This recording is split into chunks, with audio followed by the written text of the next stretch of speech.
মানুষ চাইছে বাপদের, বাবরা সেই যোগ্য নির্ভরশীল হয়ে উঠতে পারছে না। যে মুড়িগঙ্গা ব্রিজের জন্য এতদিন ধরে আপনি লড়াই করেছিলেন, সেই 2009 সাল থেকে আজকে সেই মুড়িগঙ্গা ব্রিজের শিলান্যাস করতে গেলেন মুখ্যমন্ত্রী মমতা বন্দ্যোপাধ্যায়। শুধুমাত্র বাবর সুদর্শন দপ্তর এই বীজটা করবে ঈর্ষান্বিত হয়ে সেই বাধা দিয়েছিল। মুখ্যমন্ত্রী বলছেন যে এই দুর্গাঙ্গনের ফলে কারুশিল্পীদের কর্মসংস্থান বাড়বে। দীঘাতেও নাকি জগন্নাথ মন্দির করে কর্মসংস্থান বেড়েছে। পাড়ায় পাড়ায় মদের দোকান হয়েছে, এবার দুয়ারে মদটা যদি দেওয়া যায় অনেক লোকের কর্মসংস্থান হবে। বাম আমলে 10 বছর মন্ত্রিত্ব সামলেছেন, কিন্তু তা সত্ত্বেও এসআইআর লিস্টের খসড়া তালিকা বেরোনোর পর শুনানির তালিকায় তার নাম ছিল, অর্থাৎ কান্তি গাঙ্গুলিকে এসআইআর এর খসড়া তালিকা বের হওয়ার পর শুনানিতে ডেকে পাঠানো হয়েছিল 2রা জানুয়ারি। এই মুহূর্তে আমার সঙ্গে রয়েছেন তিনি। স্যার, একেবারে 10 বছর মন্ত্রিত্ব সামলেছেন, বিধায়ক ছিলেন, কাউন্সিলর ছিলেন, তারপরেও এসআইআর তালিকায় শুনানিতে আপনাকে ডাকা হয়েছে, আপনি গিয়েও ছিলেন। কি বললো সেখান থেকে?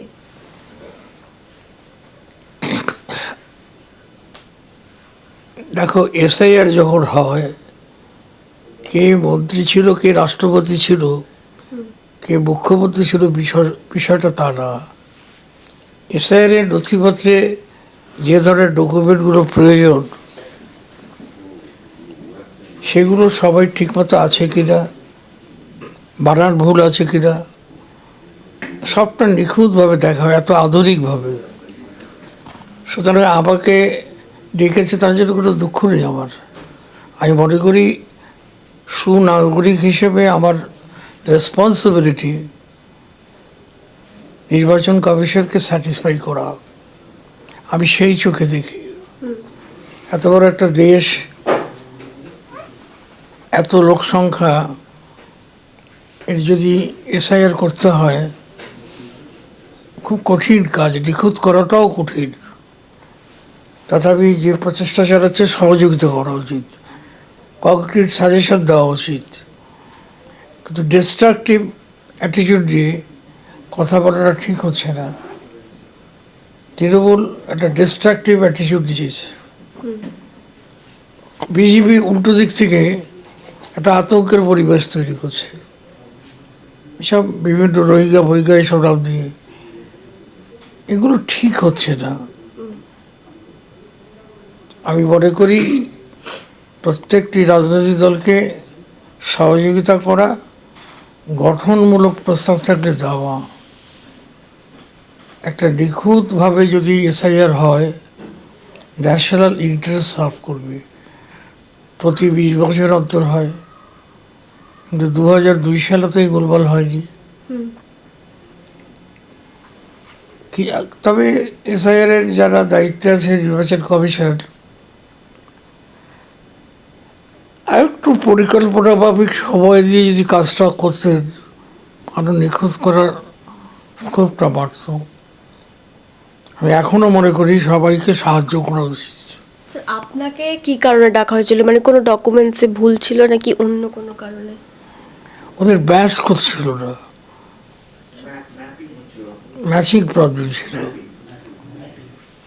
Mapping problem. আমরা বাড়িতে এসে, আমি যাচ্ছিলাম ওদের অফিসে, ওরা বলে আসতে হবে না, আপনি বাড়িতেই থাকুন, আমরা আসছি। আচ্ছা। ভালো ব্যবহার করেছে। আর আমাকে ডেকেছে বলে আমি খুব দুঃখিত না, আমি আরো খুশি হয়েছি যে সবাইকে সমান চোখে দেখছে। ঠিক। স্যার, একেবারে অন্য প্রসঙ্গে যাব। যে মুড়িগঙ্গা ব্রিজের জন্য এতদিন ধরে আপনি লড়াই করেছিলেন, সেই 2009 সাল থেকে আজকে সেই মুড়িগঙ্গা ব্রিজের শিলান্যাস করতে গেলেন মুখ্যমন্ত্রী মমতা বন্দ্যোপাধ্যায়। কিভাবে দেখছেন বিষয়টাকে?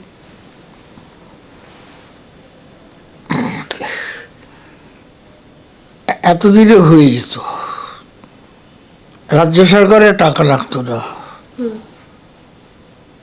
কেন্দ্রীয় সরকারই সবটা বহন করত। শুধুমাত্র বাবর সুদর্শন দপ্তর এই বীজটা করবে ঈর্ষান্বিত হয়ে সেই বাধা দিয়েছিল। রাজ্যের মুখ্যমন্ত্রী তখন রেলমন্ত্রী, তার খুশি হওয়ার কথা ছিল,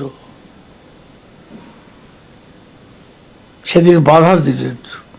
মামরনগরে বুড়িগঙ্গার যে ব্রিজ, যে ডিটেলস প্রজেক্ট রিপোর্ট হয়েছিল, 750 থেকে 800 কোটি টাকা খরচ হবে। এখন শুনছি এটা 1700 থেকে 1800 কোটি টাকা। এতদিন, এত বছর বাদে শিলান্যাস, মানুষ যন্ত্রণার মধ্যে ছিল। অর্থাৎ যে কাজটা 10 বছর আগে হওয়ার কথা 10 বছর বাদে হচ্ছে, যথেষ্ট এখনো হয়নি শিলান্যাস। আর মুখ্যমন্ত্রীর একটা সুনাম আছে, আবার দুর্নামও আছে। সুনামটা হচ্ছে এই, মুখ্যমন্ত্রী বলেন আমি যে কথা দেই আমি সেই কথা রাখি। মুখ্যমন্ত্রী কথা দিয়েছিলেন সুন্দরবনে কি পার্ক বলে জানি ওকে, সাফারি পার্ক করবে। কথা দিয়েছিলেন গদখালি গোসাবাতে রায়বাঙ্গল নদীর উপর ব্রিজ করবেন।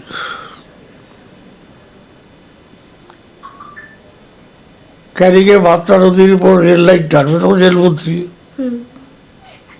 জয়নগর কুলতলি রেল লাইন নিয়ে যাবে, জয়নগর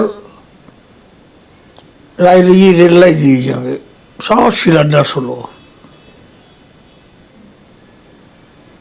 একটারও কাজ শুরু হয়েছে। যখন রেলমন্ত্রী ছিলেন প্রতিদিন তার কাজ ছিল প্রত্যেকটা জায়গায় একটা সবুজ ফ্ল্যাগ নিয়ে শিলান্যাস করা ঝড়। কেউ হিসেব রাখে না তো, মানুষের স্মৃতিশক্তি ভঙ্গুর। এখন নির্বাচন আসন্ন ঘোষণা করেছে, সেই সময় তো ডিটেলস প্রজেক্ট রিপোর্টও হয়ে গেছে। 3 কোটি টাকা আমাদের খরচ হয়েছিল।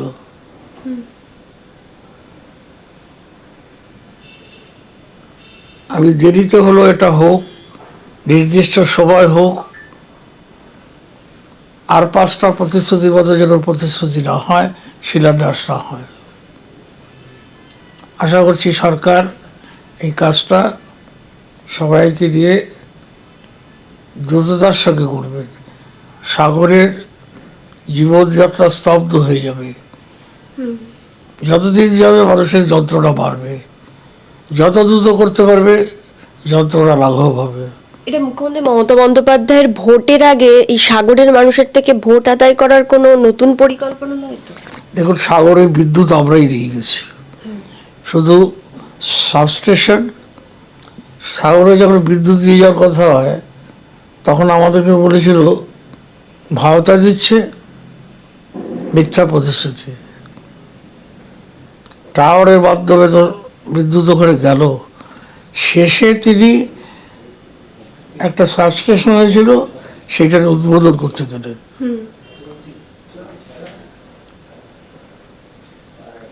সবচেয়ে আর একটা বড় ব্রিজ হাতারিয়া দোয়ারিয়া নদীর বড় ব্রিজ, সুন্দরবন দপ্তর উদ্যোগ নিয়েছিলাম। যেহেতু 117 নম্বর ন্যাশনাল হাইওয়ে, এই ব্রিজটা করেছে দিল্লি ন্যাশনাল হাইওয়ে। উদ্বোধন করতে তাদের দিলেন না, মুখ্যমন্ত্রী ছুটে গিয়ে উদ্বোধন করলেন। শালীনতা, সেই বোধও তার নেই। কয়েকদিন আগে দুর্গাঙ্গনেরও শিলান্যাস করেছে, নিউ টাউনের দুর্গাঙ্গনেরও শিলান্যাস করেছেন, যেই নিউ টাউন জ্যোতি বসুর স্বপ্নের শহর ছিল। এবং মুখ্যমন্ত্রী বলছেন যে এই দুর্গাঙ্গনের ফলে কারুশিল্পীদের কর্মসংস্থান বাড়বে। দীঘাতেও নাকি জগন্নাথ মন্দির করে কর্মসংস্থান বেড়েছে। সত্যি কি হয়েছে? কর্মসংস্থান কি বেড়েছে? তো সবচেয়ে ভালো উদাহরণ, পাড়ায় পাড়ায় মদের দোকান হয়েছে। এবার দুয়ারে মদটা যদি দেওয়া যায়, অনেক লোকের কর্মসংস্থান হবে। সেই পথেই হাঁটুক। এই দুর্গাঙ্গন করে কি যে হিন্দু ভোট বিজেপির দিকে চলে যাচ্ছিল সেটাকে টানার চেষ্টা? কি মনে করছেন? দুর্ভাগ্য স্বাধীনতার পরে এই 2026-এর নির্বাচনের প্রাক্কালে প্রধান দুটো রাজনৈতিক দল মসজিদ আর মন্দির এই নিয়ে যে রাজনীতির খেলা খেলছে, এর সর্বনাশ এবং বিপদ আসবে। বিভাজন হবে, সাম্প্রদায়িক দাঙ্গা হবে, মানুষের বিশ্বাস অবিশ্বাস, এই সমাজের যে মৌলিক দাবি দেওয়া যন্ত্রণা যা আছে, কর্মসংস্থান থেকে শুরু করে লেখাপড়া, শিক্ষা, যা কিছু আছে সমস্ত স্তব্ধ হয়ে যাবে। আর পশ্চিমবাংলা সবচেয়ে পিছিয়ে যাবে। এখনই পশ্চিমবাংলার যে অবস্থা, গোটা দেশের কাছে আমাদের মাথাটা হিট হয়ে যায়। স্যার, এবং হুমায়ুন কবির তার যে নতুন দল, সেটাও কোথাও গিয়ে সাম্প্রদায়িক বিষয়কে সামনে রেখেই। একই কথা, একটা মৌলবাদী শক্তি যখন চাড়া দেয়, আর একটা মৌলবাদী শক্তিও পাল্টা প্রতিপক্ষ, সেও তখন মাথা তুলতে দাঁড়ায়। এই একই জিনিস হয়, এটা একে অপরের পরিপূরক। এবং এই মুহূর্তে যে সমাজের পরিস্থিতি, রাজ্যের পরিস্থিতি, প্রচুর সাধারণ মানুষ, তাদের কাছে কাজ নেই, তারা 100 দিনের কাজের টাকা পায় না। তো এগুলো তো আসলে বামেদেরই বিষয়। তো বামেরা কি, আপনি মনে করেন যে এখনো সেই শ্রেণী রাজনীতিতে বামেরা টিকে রয়েছে? শ্রেণী রাজনীতি তো এইভাবে বিলুপ্ত হবে না। প্রেক্ষাপটগুলো চেঞ্জ হয়। শোষক আর শোষিত, শোষিত মানুষ তো থাকবেই, অন্য ফর্মে থাকবে। সুতরাং শোষিতের সংখ্যা তো ক্রমশই বাড়বে। আর অতীতে কি ভাবতাম ডেলিভারি বয়ের মতো হাজার হাজার লক্ষ লক্ষ ছেলে মেয়ে ডেলিভারি বয় হবে? গুণগত অনেক পরিবর্তন ঘটবে, কিন্তু বৈষম্য থাকবে। মানুষ আরও বেশি গরিব হবে, বেকারিত্ব তো ভরে যাবে। আর এআই আসছে একটা সর্বনাশ খেলা। বামপন্থীদেরও সমস্ত কিছু কলা কৌশল, লড়াই, এই সমস্ত স্ট্র্যাটেজি চেঞ্জ করতে হবে। স্যার, এটাই নিয়ে আমি শেষ প্রশ্নটাই করব যে বামেদের লড়াই কোথাও গিয়ে কি আরও একটু জোরদার করা প্রয়োজন? অফকোর্স, বামদেরই এখন মানুষ চাইছে। বামরা সেই যোগ্য নির্ভরশীল হয়ে উঠতে পারছে না। মানুষ তৃণমূলকে পছন্দ করে না, বিজেপিকে পছন্দ করে না, চাইছে বামপন্থী শক্তিকে। বামপন্থীদের দ্রুততার সঙ্গে যোগ্য হয়ে উঠতে হবে।